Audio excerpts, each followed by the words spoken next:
What's up, guys? Today is Monday, May the 4th, and this is Multiplication Monday. So as always, I want you guys to be making your flashcards, practicing, memorizing your multiplication. But this week I want to do something a little bit different. I'm going to switch over to another video that has 3 types of multiplication problems. So single digit, double digit, and triple digit. And I want you to time yourself on how fast you're able to do those 3 problems. Now, I do them for you first, and that's because I don't care if you know the answer or not. All right, I'm not looking to figure out whether or not you know how to do these. I am, although you can use my lesson to help you with that if you need to. But I'm more interested in seeing how much longer it takes you to do these problems if you don't have your multiplication tables memorized. Now, some of these problems you may already have memorized, and some of them you might not. So I want you to time yourself before you've practiced with these 3 problems. Then practice the problems that are in these 3 problems. So practice the times tables that are associated with these 3 problems, and then redo the 3 problems and time yourself. See how much faster you can do it. How much time do you save by memorizing your multiplication problems, all right? So I'll switch over to the other video and you guys will see what I mean, all right? Feel free to watch me do it. Again, I don't care if you know the answer, but then go ahead and rewrite the problems down, do them before you study, then study your multiplication problems, then do them after, and see how much faster you can do them, all right? So this is just sort of like a little experiment on how much time you can save by memorizing your multiplication problems, and this is just one example of how you can save time. There are multiple ways that you will be able to save time during your mathematics career by memorizing your simple multiplication tables, okay? All right, so practice up this week. Do these 3 problems. Time yourself before and after you study and see how much improvement that you have, how much time you can save. All right, guys, so we'll switch over to the other video.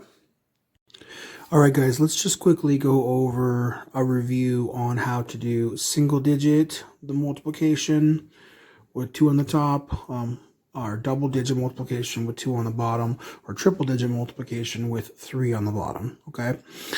So each one of these is going to have more layers than the other, all right? The first one is just going to take your basic 8 times 7, which gives us 56,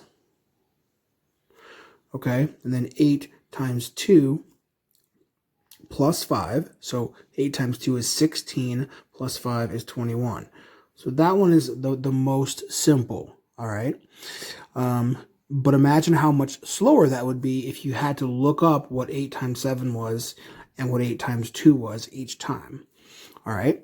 So I'm going to have you guys do these problems, and I want you to time yourself on how fast you can do each one of these problems after you memorize the multiplication tables. So here we have 4 times 6, all right, which is 24. Okay, here we have 4 times 5, which is 20 plus 2, which gives us 22. All right, now we must add our 0. All right, I'm going to get rid of that too so it's not confusing. All right, here we have 2 times 6, which is 12. We carry the 1. And we have 2 times 5, which is 10, plus 1, which gives us 11. All right. When you're adding these up, notice that these numbers are relatively lined up. That makes it much easier for you not to get confused when you guys are adding up these problems, all right? That becomes even more important on the next problem because there'll be an additional layer, all right? So we have 4 plus 0 is 4. 2 plus 2 is 4. 2 plus 1 is 3. And 1 plus 0, because that's an implied 0 up there, is 1,344. Again, I want you to try to do this problem after you memorize, before and after you memorize these multiplication problems. If you already have them memorized, then it should be pretty fast for you. All right. Now let's do this last one. And again, we're going to see the importance of having these numbers line up. All right. So 9 times 4 is 36. Okay. 9 times 7 is 63 plus 3, which is 66. 9 times 2 is 18 plus 6, which is 24. All right, we'll get rid of those numbers so we're not confused. Now we put our first 0. All right, very important. Now we go to our next one. 2 times 4 is 8. 2 times 7 is 14, and we carry our 1 all the way up here. 2 times 2 is 4, plus 1 is 5. Okay, now for our third layer, we're going to add 2 zeros. Okay, so anytime you have a third number, okay, so 3 full numbers on the bottom here. So if it goes to the hundreds place, you have to add 2 zeros on the third layer here. All right, so here we're going to go 3 times 4. Let's get rid of that. 3 times 4 is 12.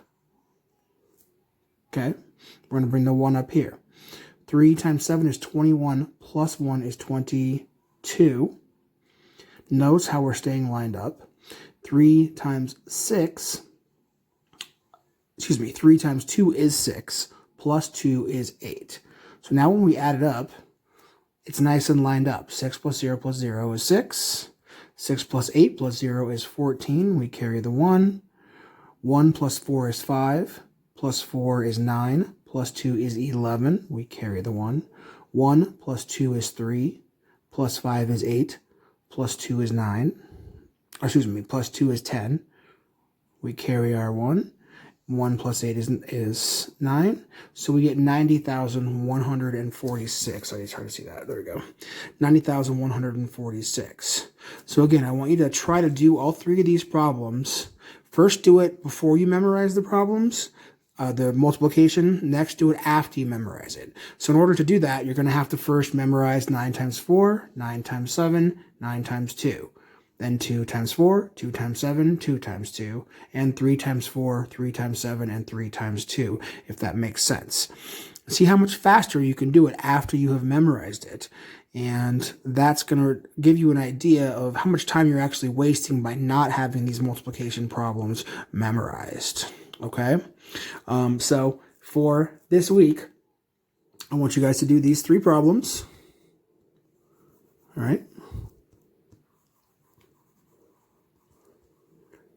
Okay, and do them as fast as you can, and try to time yourself. And then if you're having problems, if you're running into a issue, say for example that 9 times 7 is something that you don't have memorized, get that memorized, and then go back and try the problem again. Okay, so that's what we're doing for Multiplication Mondays, in addition to practicing our 0 through 12 multiplication. All right, so hopefully that makes sense. We're doing our multiplication tables 0 through 12, practicing, and then we're practicing some actual problems here that we may or may not have memorized yet. So if we don't have them memorized yet, let's make sure that we get them memorized so that we can increase the speed with which we are able to complete these problems. All right, guys, so I'll see you guys tomorrow.